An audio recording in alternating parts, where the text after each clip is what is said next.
Welcome back to the show. XRP on the move and so much more. The secret sauce, the combination that sends XRP to new all-time highs. Somebody roll that beautiful intro.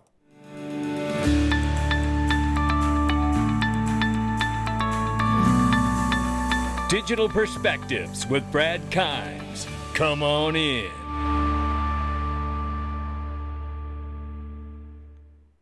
Welcome back to the show. You can follow us on X, YouTube, and digperspectives.com. I just want to say that's the first time I've said X properly without messing it up. And I shouldn't have even highlighted that I made it correctly this time, but I'm so proud of myself for not screwing it up. Yes, you can follow us on X, YouTube, and digperspectives.com. As you can see, the hype bar to make me happy is not very high around here. $3.46 trillion market cap for crypto. The market is off 0.8%. Bitcoin 94,800 plus right now. Ethereum 3,200 plus. XRP back at the number 3 spot, displacing the largest stablecoin in the world. $2.50. We're up 5% in the 24-hour and 5.5 on the 7-day. So you can see where most of it is. Tether at a number 4 spot, 137 billion plus market cap. We'll keep an eye on it. Range of price here between 238 and 259, ladies and gentlemen. Oh, we have some things for you to look at, like the recipe for a new all-time high. Come on in. First of all, you need to know about this. Ripple's CEO, not CTO. CTO is David Schwartz. The CEO, Brad Garlinghouse, is going to be at New York Digital Asset Summit 2025, right there, along with Michael Saylor and a bunch of other people. Caitlin Long, wow, Wiley Nichols going to be there, former representative, crypto advocate. Mike Novogratz, there's a lot of people going to be there this year. So that's going to be exciting. I can't wait to hopefully get some footage from that after it happens. And this is a reminder about the largest XRP conference in the world, ladies and gentlemen. If you have not gotten your tickets, I have a sneaky suspicion that we're going to be celebrating in May 31st, 30th, and 31st with a new all-time high XRP. I believe that has a great chance of happening, ladies and gentlemen, and I couldn't be more excited, to be perfectly honest with you. But take a quick listen. Take a quick listen. Hello, Las Vegas! You guys having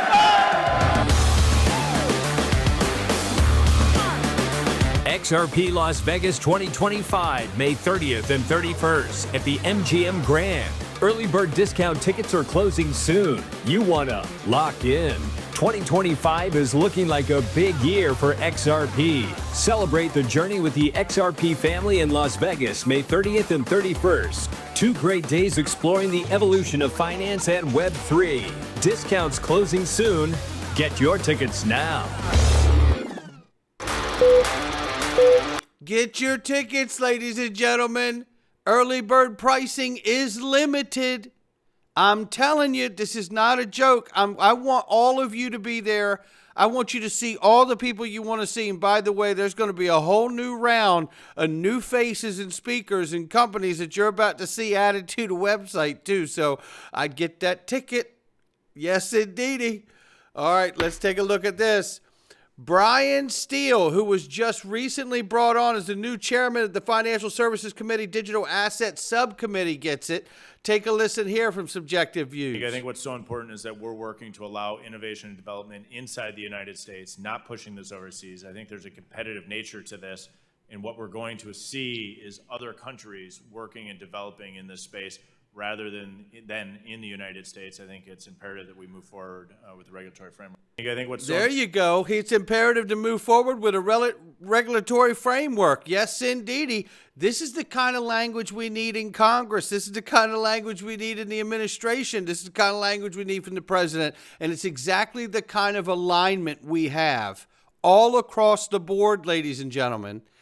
2025 is going to be a wild ride. I really do believe that. We have never seen the crypto space, once complete legislation is rolled out and we're watching it take off, the same manner that we watched the internet.com era happen. It's still in front of us. Think of it. And so is this. Just to clear the air here, David Schwartz came out a long time ago. He had a thread here where he said XRP has nothing to do with ISO 20022. ISO 20022 is a messaging standard for payments. XRP is a cryptocurrency. While there could certainly be projects using both of these things, there's no real inherent overlap between them. And he goes on to break this down. We've had this conversation multiple times, but I think this really brings it together the way everybody needs to understand it, because you constantly hear people say ISO compliant tokens, which really is not a thing per se. Here's the delineation, and that's slang to refer to this long understanding, right? XRP has nothing to do with ISO 20022. Ripple CTO David Schwartz, the XRP ledger through RippleNet, is compatible with ISO 20022. So you get the angle here, right?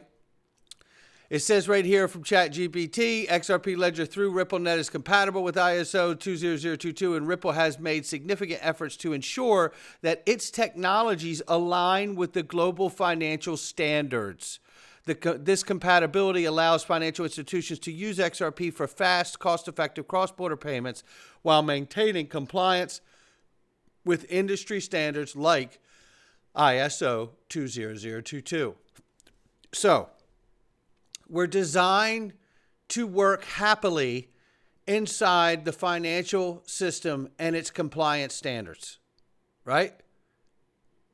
Now, take another step.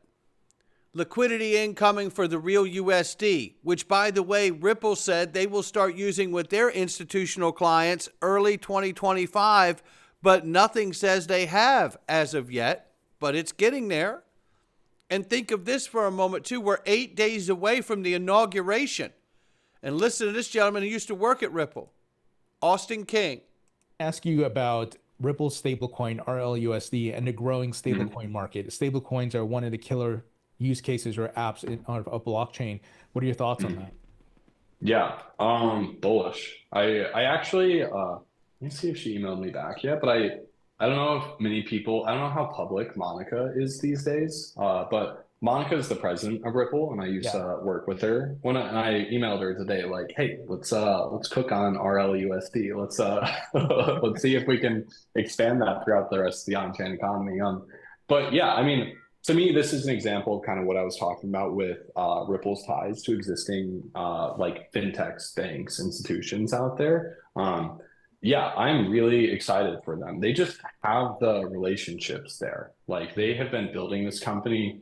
Like, I think a lot of people don't know, it's been around since like 2013. Like, it's been around like longer than Ethereum. You know, it's been a super long time that they've been pushing on this, and they have like offices throughout the world and stuff, and they're like pretty deeply in bed with the existing financial system. So RLUSD as like a technology, I'm super excited to see them have this like asset that they can drive adoption of.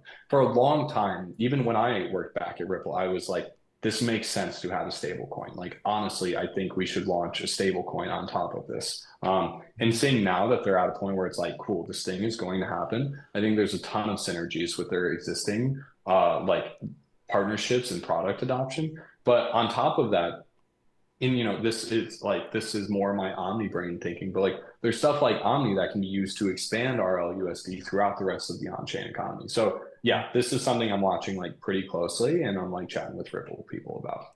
That's amazing. And look, let's understand this, because I got something to go with this. The real USD has reached almost 7 times the volume in the second week since launch. That's just the beginning. Week 1, 125 million in volume. Week 2, 822 million. And Ripple hasn't even started using it with their institutional clients yet, they say. Bitcoin News is highlighting this. That's what the storyline is here. Bitcoin News celebrating Ripple's real USD is gunning for the big leagues. With the NYDFS approval in hand, real USD is pushing for major exchange listings. Yes, even Coinbase. Compliance? Check. Institutional demand? Ripple's betting big that real USD's edge will win this war of attrition in the stablecoin race. Are we about to see the real USD dominate Coinbase and beyond? And you know what? Think of this for a moment very quickly. The real USD has the green light that USDC does not have from the NYDFS. Now, I've had some people push back on that and say that that ain't so, but it is. Don't believe it. It's still true. Axelar, you know, the ones that are building the bridge between Ethereum and the XRP ledger. They're excited, working with JP Morgan and others. Listen to a piece of this. I think the big thing that happened this year are more of the institutional adoptions, you know, of Bitcoin and Ethereum ETFs coming to the markets, right? I think you have seen a very different narrative from large asset holders like BlackRocks of the world talking about the assets, right, over the last 12 months, and not referring to them as, you know, things that nobody kind of cares about, but really understanding the whole value prop. And if you, and then like over the last 12 months, like we have worked with a lot of institutional partners, like, you know, JP Morgan, like Apollo, you know, Deutsche Bank, and they're all doing actually real work trying to understand what are the efficiencies of using ledgers, right, for manipulation of RWAs. Right? Real world assets, baby. JP Morgan, Apollo, and Deutsche Bank. That's who they're working with, and I'm sure there's a whole host of others. Shout out to Axelar, who have done amazing things and continue to do so. And here we see expert predicts USC to approve XRP and Solana ETF this year. Well, listen very quickly here, because Stephen McClurg was just on the show the other day, and he says they are in a 75, almost to the 75-day window of finding out about that first round of applications for the ETFs. Take a quick listen here. Hitting on something there, because I know South Korea has a massive, massive XRP base. They are big on XRP in that community, no question about it. Now, absolutely. I mean, I was actually at the Ripple party or the Ripple event all day in South Korea in September with Brad and some others, and I mean, it was standing room only. Yeah, that's amazing, man. Now we get to the tricky question, and I know that this is an area you got to be sensitive with. You know, what can you tell us about the XRP spot ETF, and are you inside a 90-day window for your application approval at this point? Well, first of all, you know, whatever I answer is going to be very tricky, but because I really can't say a whole lot. Understood. But what I can give you is more, you know, technicalities. Okay. So technically, when you file an S1, it's got about a 75-day window. So we're really close to that. But because it's a 1933 Act fund, it does need a rule change approval on an exchange, which is a 19B4 filing. And so far, we've had no 19B4 filings from exchanges. We're just, you know, working to, you know, try to, you know, educate regulators, and at the same time, you know, working on, you know, education around that process as well. So you have to have a 19B4 filing on behalf of an exchange to ask for a rule change, and that rule change has to be granted by the SEC. And so there really is technically no window. But I think when you start seeing 19B4 filings, you know, it's probably a signal that we're getting closer, but, you know, who knows how close it is. I mean, we filed 19B4s for Bitcoin ETFs, you know, and it took years. But I do believe it'll be a little faster this time around. Yeah, hopefully with the sea change that we're having, you know, you won't get caught up in the previous administration and that, you know, quagmire, and hopefully you'll get the approval right away. It'll be nice to see. Stephen McClurg from Canary Capital, no doubt about it, and great to see Steve, and we hope to have him back soon to announce that it has been approved. That's what we're looking for, right? But yeah, 19B4, we're looking for those to roll out. And I say this too, think of what we talked about so far here. The real USD is gaining real traction here, and we haven't even really seen it fired up yet. We're almost at $1 billion in volume.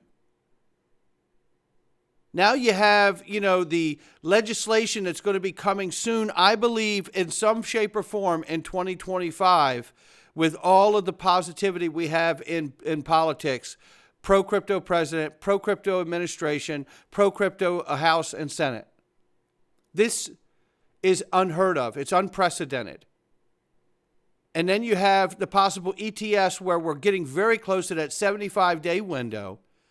where we could see the 19B4s filed, suggesting that we see them eventually approved, which would also do what? Create institutional demand with the issuance of RLUSD, create more use and practicality for settlement long-tail back-end pairing for XRP, right? Then a demand to scoop up and put into custody XRP to back the ETFs once they're approved. Think about just that upward pressure on price right there every single day on XRP going forward. Think of it. In fact, what would it take for XRP to become the most, or at Ripple to become the biggest company in the world, and what XRP price would that put it at? Well, looking right here, all the elements are now taken. Google has earth, Apple has air, Amazon has fire, Ripple has water. Come on in. And DAI has Grok. Here are the 5 most valuable companies in the world by market capitalization as the latest available data. It gives Apple, Microsoft, Saudi Aramco, Alphabet, Google, and Amazon. We see the numbers here, right? 3.2 trillion, 3.02 trillion market cap for Apple, sitting at the highest at the time of this. Now consider to answer the question about what XRP price Ripple would become the most valuable company in the world, considering their XRP holdings. Well, taking into account 37 billion XRP in escrow at the moment, Apple's $3.02 trillion valuation, using that against the 37 billion XRP, would give us an $81.62 XRP, and it would make Ripple the most powerful company in the world, the biggest, the largest company in the world, valuable. Now let's look at some charts. You know, with all the things like the real USD going, with all the things like the ETFs, we know the level of adoption. Ripple's involved in FedNow, which is the backside of the U.S. financial infrastructure for their financial system. This stuff is not out of the realm of possibility in short order even at my house. Chad Steingraber says Trump is going to publicly endorse Ripple, the greatest American crypto company in the world, XRP. And I say, if you're looking for the U.S. infrastructure play, this is it. The United States has not announced its U.S. infrastructure for the new digital economy, and I believe Ripple and Stellar will play a massive role in that. I really do. XRP projected to hit $4.50 in Q1. That's right now. January, February, March. They're calling for a new all-time high. Technical indicator spells a 96% rally. I say you go ahead and do it then. We won't be mad about it. Crypto Insight UK takes a look at the XRP to Ethereum chart and says it closed its highest daily candle since December 20th yesterday. The weekly's looking strong. Anyone ready to set new all-time highs versus Ethereum? Yes, I think all of us are. And then this right here from Steph's Crypto. This is a warning to all XRP holders. The next 3 months are going to be incredible. Daily gains of 20 to 30% will become the norm once again. He says this is where we are now. You are here now. And we have possibly all that in front of us. We'll have to wait and see if it happens. This chart really sets it in motion, doesn't it? XRP, the standard, looks ready for an all-time high. Is anyone still holding from 2017 high? Yes, I am. And I bought all the way. I bought back here. I bought all the way up, FOMO mode. I bought this entire line, and now I'm ready. And this time, I will be taking some profits this time around, and I will be leaving some in for the Holy Grail, which is to never sell anything and to be able to delegate and stake my assets somewhere very safe and secure, hopefully with insurance, to make sure that I'll never have to sell a portion of my portfolio ever again for generations to come. That's the goal, right? But when I look at this chart right here, I say to myself, wow, here we are. That's a major, major resistance right there. You got to break through to get to the new all-time high. And we've been bouncing just below, right? Well, remember this, because not trying to be the guy who's, Debbie Downer, Mr. Negative here. No, no, no. But I do want to remind you of this. Remember, we have to think about this. I've been wondering about Tether and something happening to Tether that could cause a negative effect to the market that could send this back to test these levels right here or this channel, that would seem drastic, like the sky is falling, and I would buy it all the way down, not financial advice. But there's also another event. Remember, in 3 days on January 15th, we know the SEC is going to file to move the appeal forward. And we know Gary Gensler will still be at the helm, and I would expect him to do so. And that could potentially cause a negative effect for a short-term period, and that may cause a dip. And if it does, I'll be buying it, not financial advice again. It's just my digital perspectives, not financial advice from me or anyone else. I'll catch all of you on the next one. Bring it. I'm ready.